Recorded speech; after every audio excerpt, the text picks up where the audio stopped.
What area have you found most in demand in the last year for reformulation? Is it sweeteners, low calorie, low sugar, salt, fat? Which area has been particularly in demand?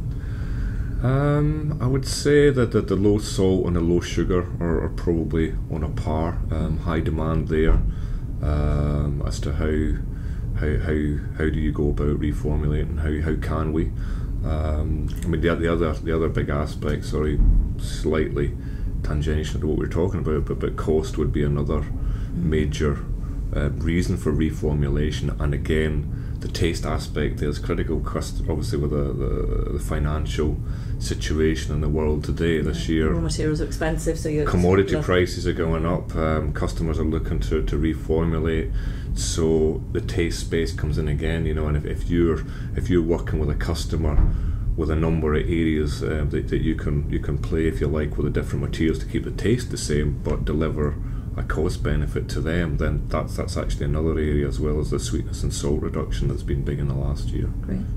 And what sort of companies does Kerry supply to? Is it major or small? Kerry would supply to the major food and beverage companies that you would recognise globally today.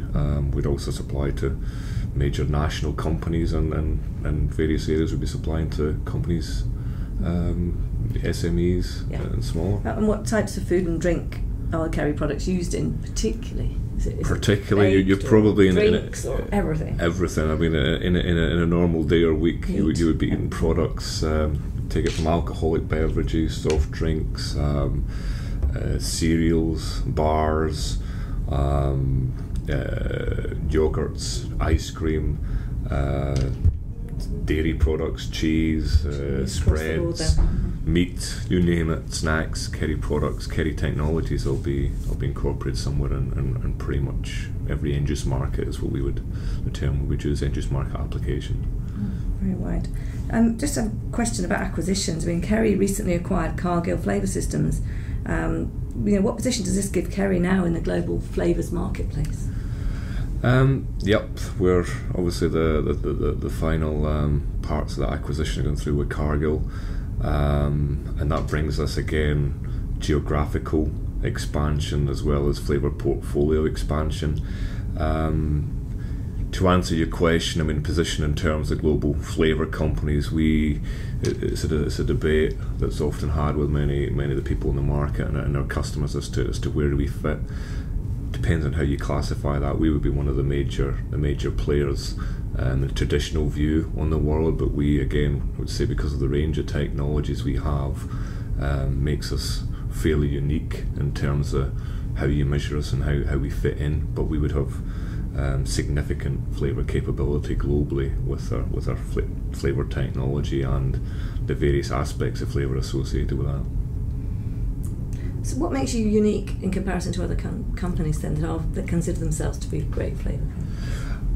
I think it is back to that whole taste agenda and the fact that we are a food and beverage company, and that's what we'd see as being quite different. The range and the breadth and the depth of the technologies we have. As I say, other traditional flavour houses may have a yeast, some may do seasonings. But some do pharmaceutical, they do all other areas. Exactly, they do fragrance, they do a lot of research in those sorts of areas. Where our focus is, one, we have a wider range of technologies. Say none of them would have emulsifiers, none of them would have smoke technologies. Another one where we would be one of the top 3 smoke suppliers. So there's a number of technologies that we would have that the others wouldn't, but it's not about having a range of technologies, it's how you bring them together. So I mentioned end-use market applications before.